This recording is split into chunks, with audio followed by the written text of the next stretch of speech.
Did you get your yellow sheet handy? What's the yellow sheet again? All your links. Oh gosh. Welcome everybody. We are live. I think it takes us a couple minutes to actually pop up on YouTube, so give it 1 second. We will get to picking our brains. There we are. We are live. We're live. Did you find us on YouTube, Max? I'm going right now. Okay. And then I think I'll have you show off your links here in a second, Okay. as soon as you get the show pulled up. Welcome in, everybody. Me and Max are here to answer all your book selling and online selling related questions. All of them? Any single one, as long as they're appropriate. Where are you from, Max? I'm from Marshfield, Wisconsin, as you can see from my logo down here. Where are you from? Oh, let me change that for you. Let me change that. I don't even, honestly, I was trying to change it away from Kent, Marshfield, Wisconsin, but I couldn't figure out how. Junkman is in the chat. It is book 30 somewhere. It is book 30 everywhere. Welcome in, Junkman. Oh, I First like that. person in the 30. I chat. like that. I do too. What time's our show? It's at book 30. There you go. Deerfield Beach, Florida. Um, we'll get started here in just a second. I'm gonna pin a chat.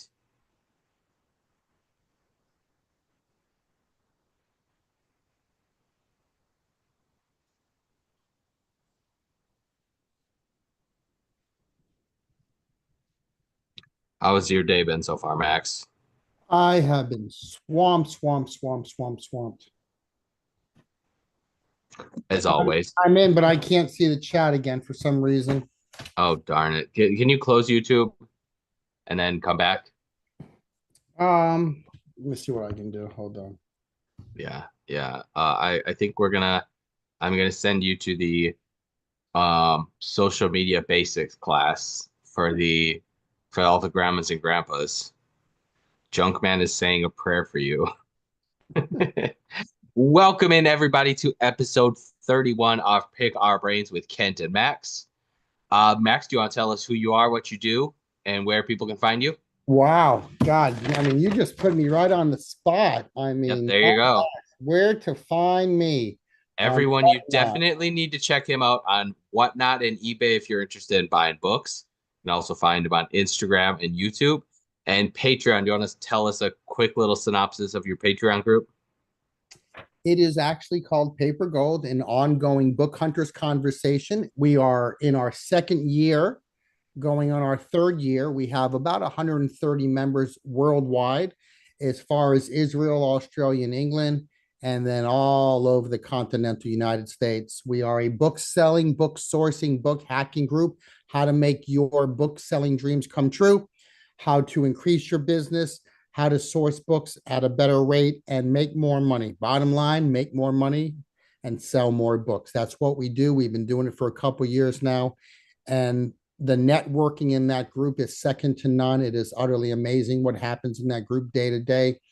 And we have members who sell books for hundreds of dollars every day. And oftentimes they're selling books for $1,000. Yeah, it really is a cool group. Whether it's to get your questions asked, to ask and answer questions for each other, to help each other, to do deals with each other, buy and sell and trade. I think there's three other Paper Gold members in Wisconsin. There's two in Chicago that I met. There's people all over the country, and they're helping each other out, whether it's sourcing or helping with deals. If someone's in Wisconsin, I can help them out.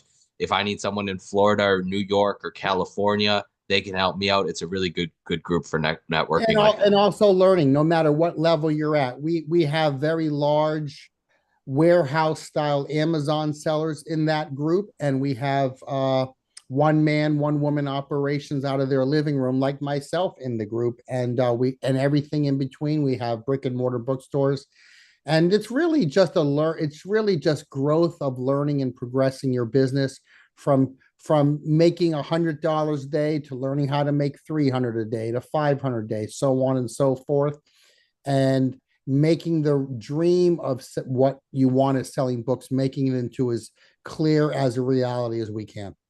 Yeah, and I would say there's a lot of members that sell on eBay and Amazon, but then there's plenty of people that are having success on Whatnot, Oh, yes. Etsy, all the other sites. I have a brick and mortar store, and I think there's a few people in the process of opening up brick and mortar stores as well all over the country. So that's pretty cool. Yeah. Rare Books USA in the chat. Did you figure out the chat or not No. so much? Okay, no worries. Rare Books USA says, "What's up, fellas? It's Art. Gonna be talking via my book business YouTube channel from here on out." Okay, Rare Books USA. Yeah, usually he's the Rare Books he USA, usually he's Data Productions Media, I think, but he is formerly Art Turner. Yep, you can find him on I think on eBay and YouTube and whatnot. Rare Books USA. Very cool. I love that name. I'm very patriotic like Art. Um, so what do you want to talk about? My gosh, what do we want to talk about? I think there's a lot of stuff going on in the book world. I know that we sometimes can be whatnot heavy, Hmm. especially because we're both doing shows several times throughout the week now. We definitely see an influx and a growth spurt on this platform.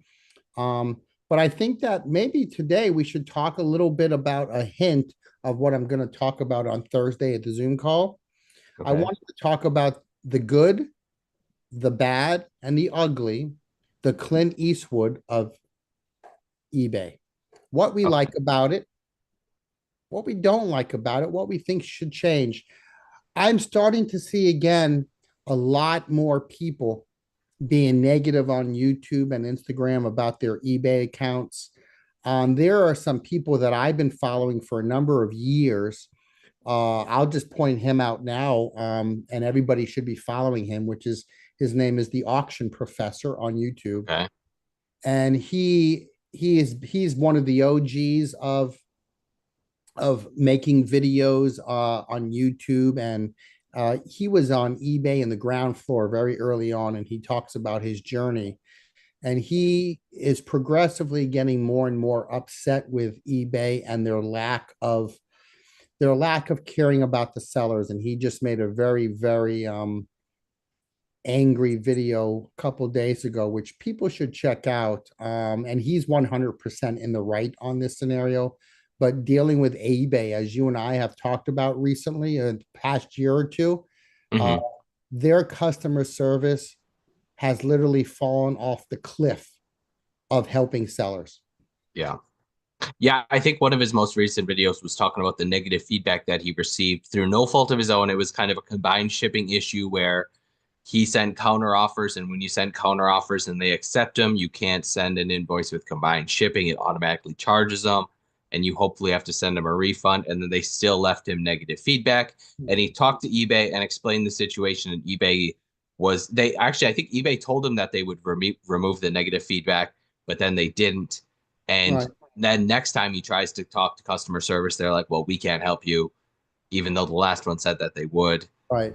And I think what happens, and since he's been doing it for so long, it used to be a time when you spoke with eBay customer service and problems were resolved fairly, completely, and Hmm. you never had to think about them again.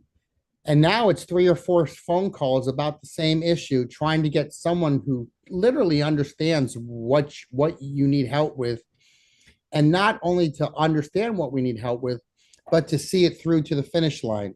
And eBay is getting a grade of an F from me on seeing things through to the finish line. Well, and I think people used to really pride themselves on having 100% positive feedback. And the days of that for any seller is gone. You at this point, we just kind of like, okay, we got the negative feedback. I might contact eBay, but they're probably not going to do anything about it unless very specific reasons. We just kind of be like, okay, I guess no one's going to have 100% positive feedback anymore. There was a few year period where you used to be able to call and explain the situation, and eBay would take a certain amount every quarter, whatever they would take off a few negative feedbacks, as long as it wasn't warranted. Right. Like I had a negative feedback that someone said that the book is smaller than they thought it was going to be, and I put the dimensions in my listing. So that's like something that it's 100% not my fault. It's the buyer's Right. fault for not reading the description. And then again, that feedback just sits there for a year. I'm to the point where I have three neutrals and three negatives.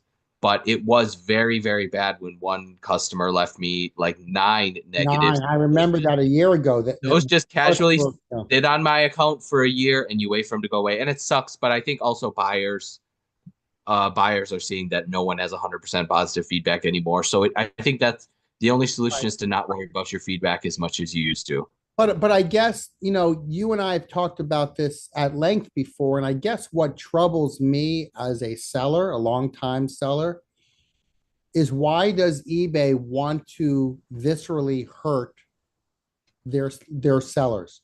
It's almost like they don't want to rectify any of the falsely negative feedbacks, yet they want to showcase that you get negative feedbacks, Well, neutral. It makes no sense to me that they want. It's almost like they're hurting themselves along with the sellers.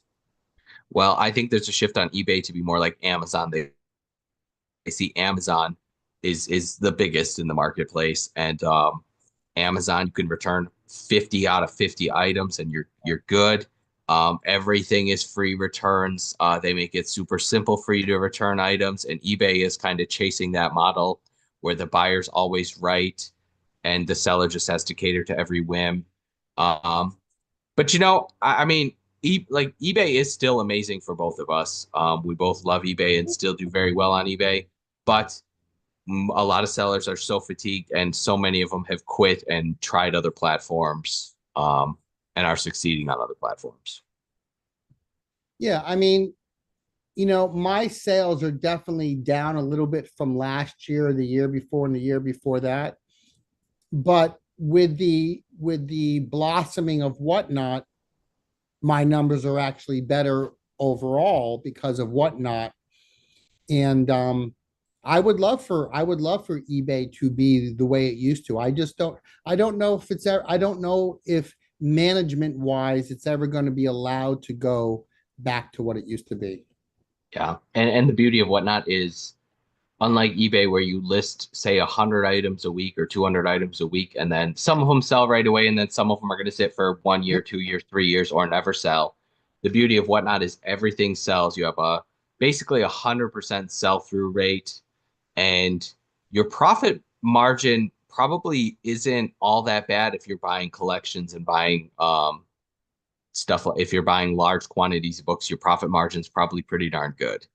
Me and you talk about this, how a lot of cases were like, oh my gosh, I can't believe that book just brought $50. We're Mhm. shocked. A certain percentage of items are going to sell cheap, certain are going to sell for market value, and a certain percentage are going to way exceed your expectations. We do have a few chats. I'll read those quick. We'll catch up on those.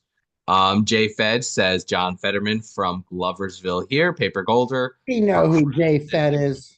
He's in the he said he's called himself procrastinator category. Is That was him quoting Why? himself. Why?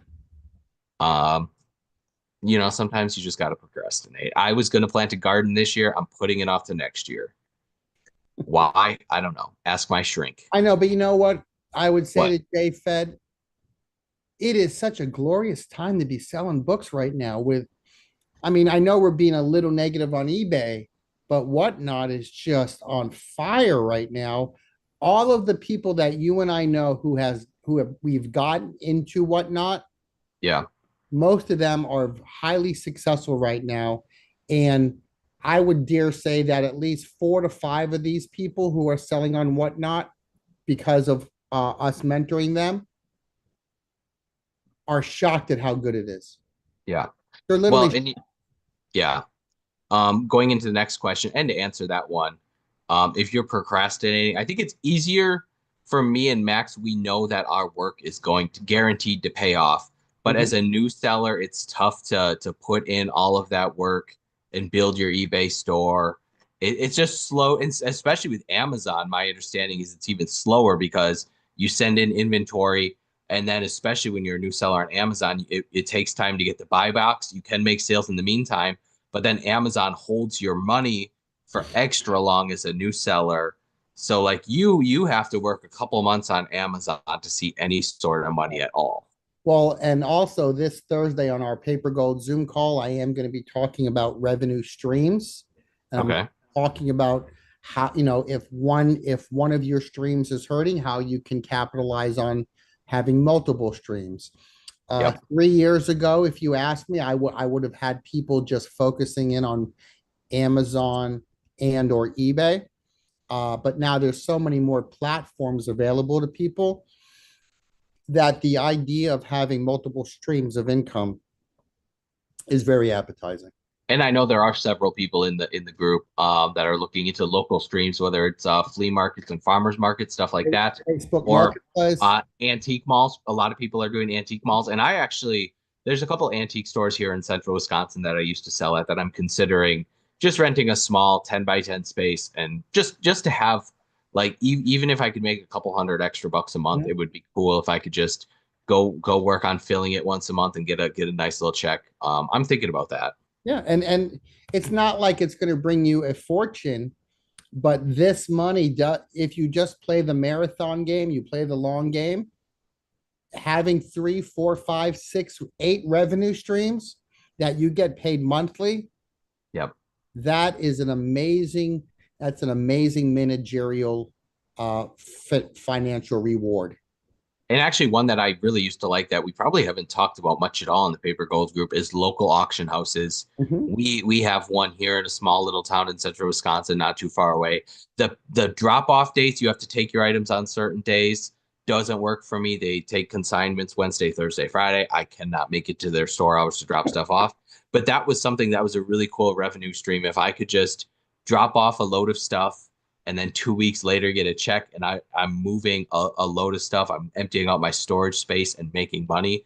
That's a really cool one if you have a local auction house that'll take books. You probably can't send them your garbage. You have to send them good Right. saleable stuff. But that's a cool way to make a little extra money. Yeah, there should be no reason why you should have a death pile that lasts longer than 3 months at this point of the game.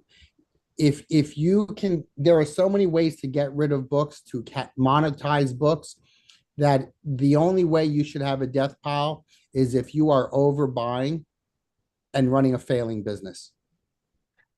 Well, I have a death pile because it's fun to sell the good books, but then you have the mediocre books that you're like, okay, this isn't quite to the point where I should throw it away. It does have value, but also you shouldn't spend all kinds of time just storing this junk and spending time to make $3 if it's going to take you all kinds of time to do it.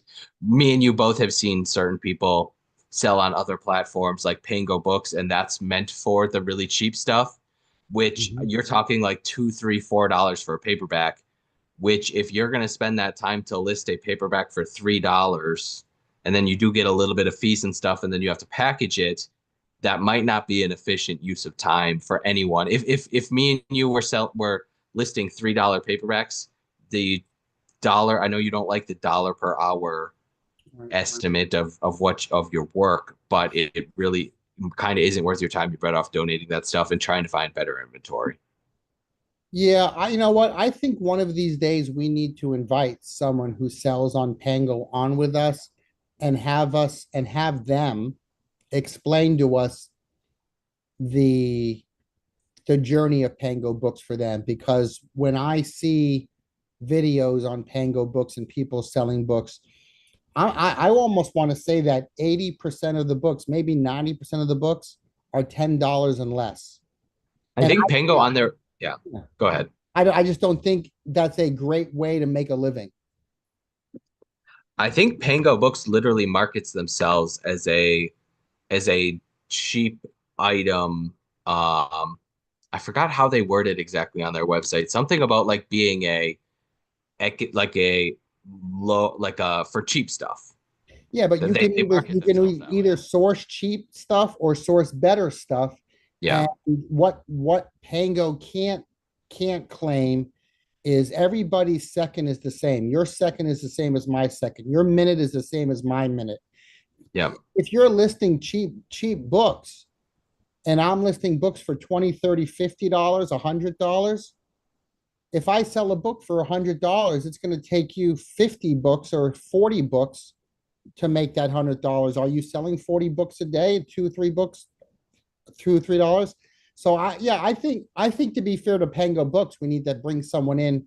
So if anyone's out there who does Pango Books, and I know a few people I can reach out to, Yeah. uh, come on in. We'd love to have you talk to us. I just would like to know the economics of, okay, let's say you list 100 paperbacks and you list them for $4 a piece. Mhm. Um, and if it takes you 3 hours to list 100 paperbacks and then you Yeah. sell 15 of them in the next 2 weeks, and then you have to ship them. And I think the hope is that hopefully someone comes and buys a bundle. They go to your shop and they buy 8 of them because they can combine shipping and get a great deal. But eight for $30, eight for $40. It just Yeah, it make you how much time went into listing those eight yeah, books. And I don't want to be negative on Pango. I want someone who runs Pango to explain it to me.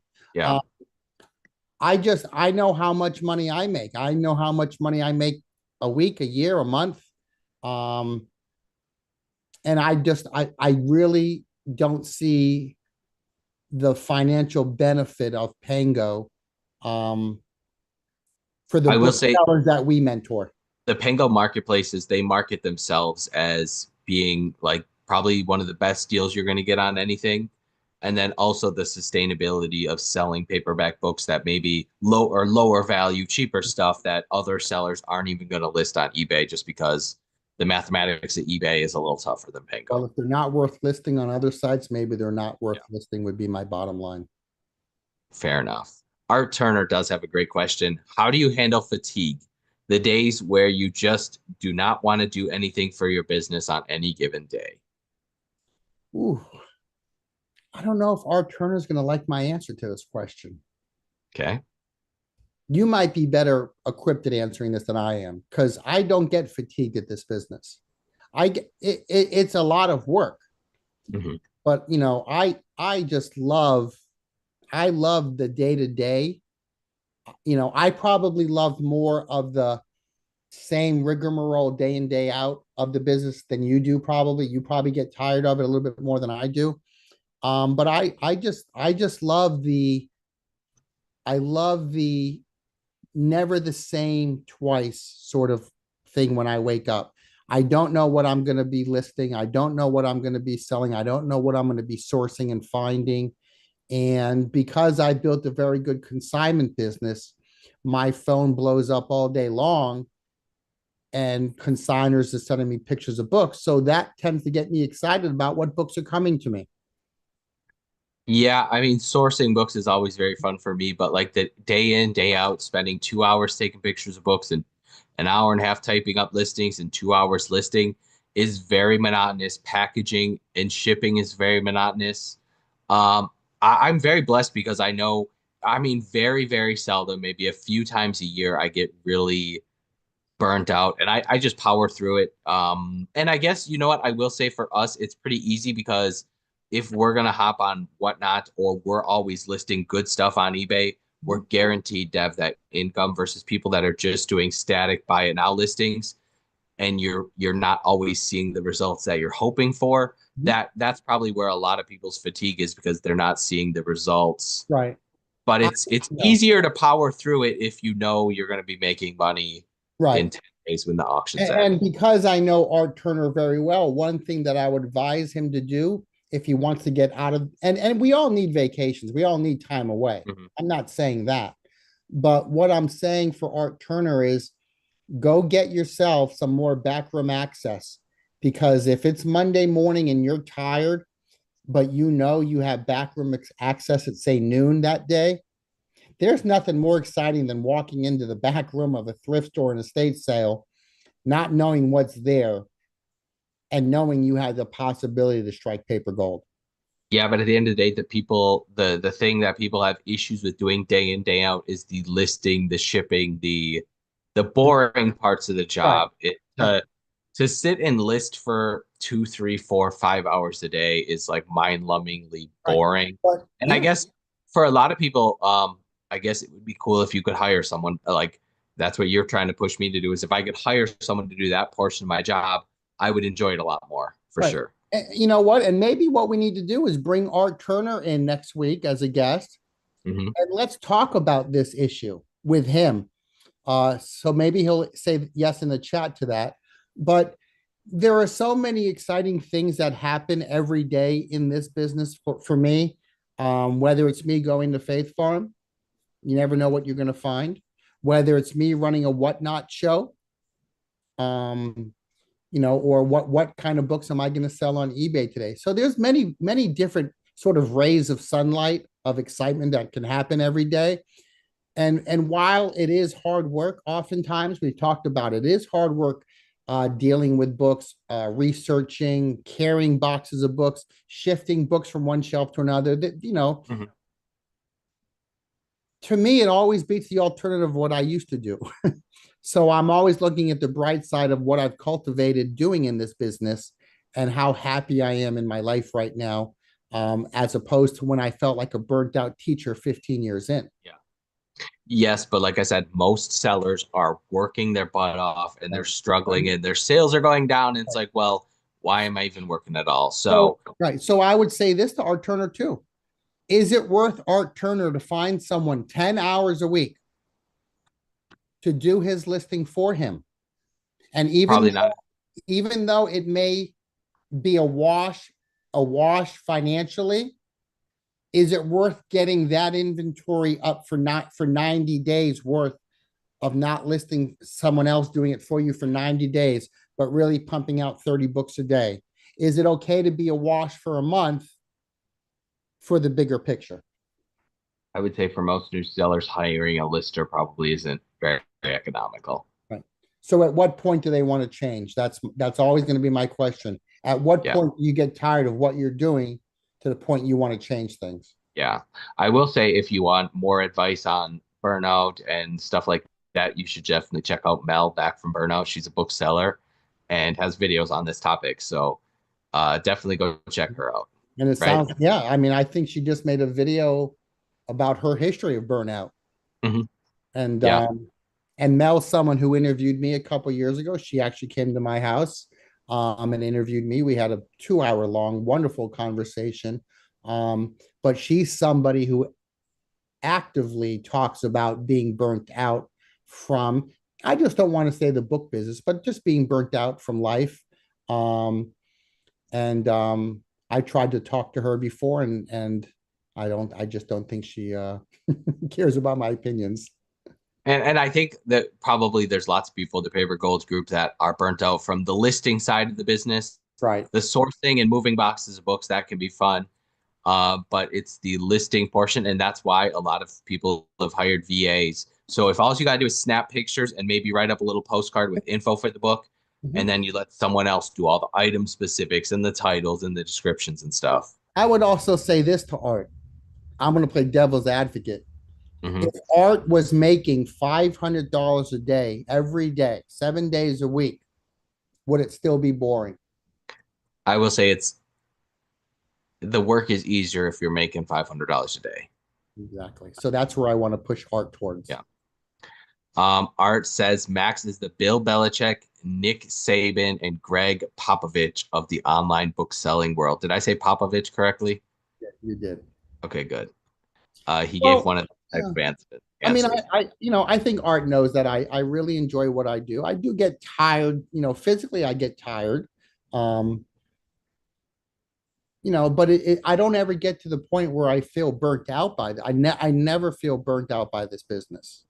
Um, but I also, I have an employee who ships for me, so I don't have to do the shipping. I have an employee who lists for me, and so I don't have to do those rigmarole tasks. But that's because it takes so much time and effort to run the business and then go ahead and go live and do whatnot. Yeah, I do like the idea of finding some new sources because especially if you're just going to your local Goodwills and thrift stores and scanning books and then going home and listing them on Amazon, that could be pretty darn boring. But finding new sources and new inventory could is probably it's probably the most exciting thing you're gonna do in the business. 100%, 100%. Art Turner is down to come on the show. Yeah, I would love Uh, that. I would love to yeah. take that question into next Monday. Hmm.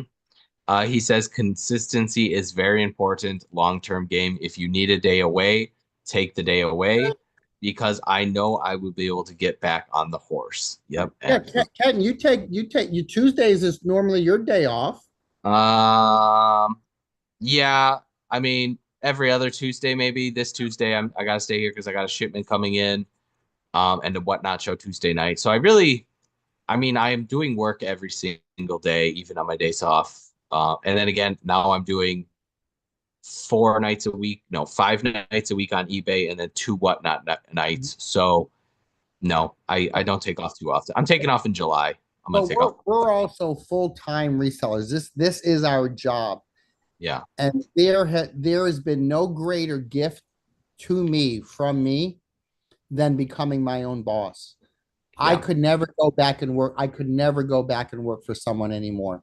I completely and clearly understand the meaning of time at this point in my life.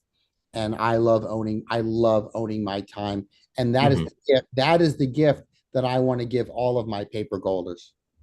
Yeah, I mean, I work every day, but I have the opportunity to take off Sunday, Monday, Tuesday. I could take off all day, every day, Sunday, Monday, Tuesday. I work, but I have the option as a self-employed person, especially before I opened the bookstore. I had all the freedom in the world.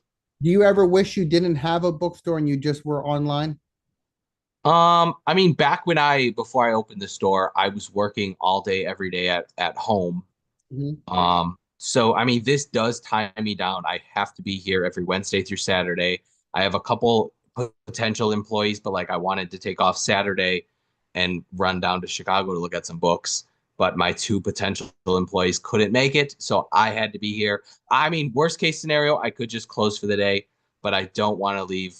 I don't want someone to drive an hour to my bookstore to find out that it's closed because I would feel bad upsetting my customers. So that's why I don't do it. I am going to be taking off a week in July, and I think I'm just going to close the store for a week and Where do are you some going in books. July? Where are you going? You all know? I'm going to go to, well, John K. King Books in Detroit. And then so I'm going to go to Detroit. I think it's about a 9 hour drive to Detroit, spend a couple days going there and coming back, maybe check out some other bookstores over there too. So your vacation from business is really a business vacation. I'm gonna go book shopping for the business, and then probably I'll buy some purse. I guarantee you, I'm gonna buy a few things for myself as well. That's my vacation: is eating, hiking, buying books, casino. That I'm happy if I can do those four things. And when you mean casino, you really mean the one-armed bandits or the formerly known the one-armed I bandits. was thinking maybe I'll try blackjack. I mean, it's been many years since I've played blackjack. Probably 10 years since I've played blackjack. I may give that a try. You're making me afraid now. But well, first we can talk about this quickly. First of all, most casinos don't have anything less than like $10 or $15 a bet on blackjack. So like you got to buy in with $100 and that could be gone instantly. And then I don't know where I was going with this. I like slot machines, they're fun. That's what And we're then so I think this vacation is going to be early July because I'm going to go to Detroit for a few days, hang out over in that area. Then I'm going to go to the Twin Cities for the Twin Cities Book Fair. I think that's a Saturday, like July 12th or something. So I'll just take off the week and yeah, do a little traveling and book buying, really. Probably about it. Probably eat lots of buffets and who knows what else. not going to All be. right, back Not gonna to the be. chat. Enough about my personal life. R. Turner says Chat GPT makes it easy to list. I can get better listings out faster than anyone, in his opinion. But shipping is definitely something I want to outsource soon. That is what makes me tired most. So a shipper is on the agenda soon. Interesting. I've talked about that so many times, so many times. I will say I have a question for Art though, because Art, when you're listing stuff with Chat GPT, I know it's awesome. You just snap a bunch of pictures. Chat GPT does a decent enough job describing the book and telling you about condition and why it's important and about the author. But then I think you still have to enter. You have to do the title, the shipping weight, the price, and then well, I think he uses Chat GPT to price some of his stuff as well. So that's another handy thing. If you in comping, you can just have Chat GPT help you with the pricing. But the item specifics, I think, is the killer. And I wish eBay would just leave us alone with item specifics. And maybe he doesn't enter any, but I think eBay wants you to enter as many item specifics as possible to show up higher in the search results and who knows what other kind of BS. Um, so I'd be curious what art does as far as item specifics because that can be time consuming. I usually do language, English, because most of my books are English. Occasionally, you got to change it to Latin or Arabic or whatever. Country of manufacturing, that's usually the US. Sometimes you got to change it to the UK or wherever else, but usually US, I just leave, right? Boom, boom, boom for all my listings for the day. I put the author. Not too often, I'll put the publisher in the item specifics, but occasionally. And then I have a couple. I usually have historical as the topic, and I just leave that for everything. What do you have your lister do for item specifics? Just the very basics, author name, title. Um, Oh, publisher, publishing year. yeah, we'll do publishing year. We'll also do first edition if it's needed for that book, we'll do first edition. But Yeah. I don't want to bind him down on time with too much of that. It's just nonsense. I don't know what eBay's thinking they're doing, but it's just Yeah. nonsense.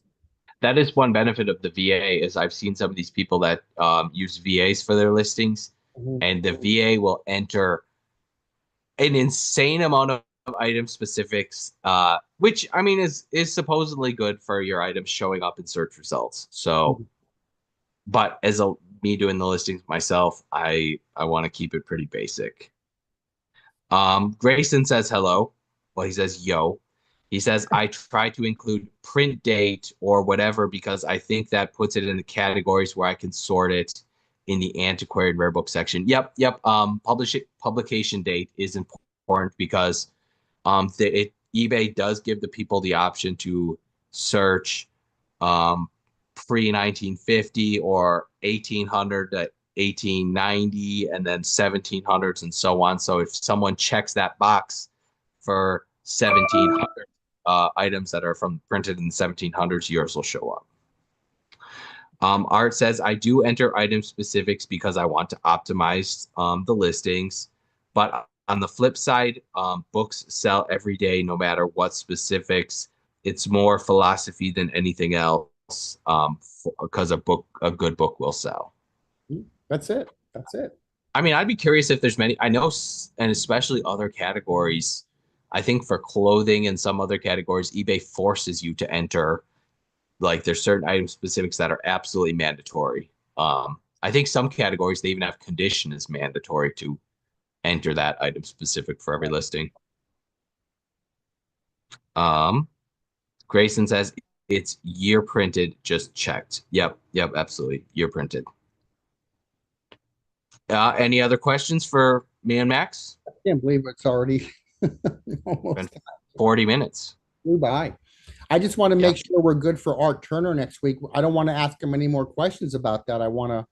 yeah. I want him to think about the questions he wants to ask us about that. And I think that would be a great show. A lot of people would benefit from that about what do you do when you get tired and you don't want to put any extra effort into your business. I think that's a phenomenal question. I know we've bantered a little bit about that back and forth on Paper Gold, the Mhm. psychology of the business, and I think we can probably plunge deeply into that next week. Yeah, it'd be fun to talk about that, and then also just do a deep dive on him as a new reseller, and Maybe his we'll bring two people on. Maybe we'll bring someone, we'll bring Art new Turner people. on, Okay, and we'll bring someone on who's who is maybe a little further ahead, okay. and then Art Turner can see what a little further ahead looks like. Interesting. Okay, I'll have you arrange this since it's your Yes, of idea. course, of course. Get to arranging this. All right. Grayson says, I've been very busy lately, but I had an idea to sell a bunch of stuff I have that doesn't feel like it's worth having as a buy it now and do a bunch of auctions such that I have over 100 items per year. Yeah, auctions are great, though if it's not good enough to list as a buy it now, I don't know what the prospects of an auction are. Unless it's value, unless you're giving them a lot for value. Yeah. Oh yeah, that's true. He said to sell a bunch of stuff that doesn't feel like it's worth. Yeah. And again, I like if you do even if you do like 10 auctions at a time, just so people are going to check out your other items and they're going to see, oh, hey, he has these other auctions. Maybe I'll bid on these two or these three or all of them. Mhm. And me as a buyer, I buy tons on eBay auctions, and I'm always checking to see what other items they're auctioning off and bidding on a bunch, because combined shipping is a major. If combined shipping is 5, 6, $8 a book, and you're gonna buy a bunch of maybe $10 books, that combined shipping gets your shipping from $8 per book down to an extra buck or two. So Well, and before we go, we did begin this by saying the good, the bad, and the ugly on eBay. I yeah, think we both deserve, and eBay deserves one good from us. So I'm going to let you start. okay. I will say, hmm. You had to think about it, Mr. Auction Man. Well, I mean, I'm very grateful for eBay. I've been making a living doing auctions on eBay for about 12 years now. And it's been good and it's been unbelievably steady. It grows a tiny bit every year. Um, I mean, I'm very grateful. eBay up and I mean, for the most part, was originally was an auction platform, and then they switched to mostly buy it now platform, I would say. And I mean, it was the only option as an auction platform for a very long time. But I know me and you are both excited about Whatnot, and I think I will always utilize eBay as an auction platform. All right. So my positive is twofold. Hmm. I truly love their global shipping program. Good. Nobody Yep. nobody does international shipping the way eBay has nailed it.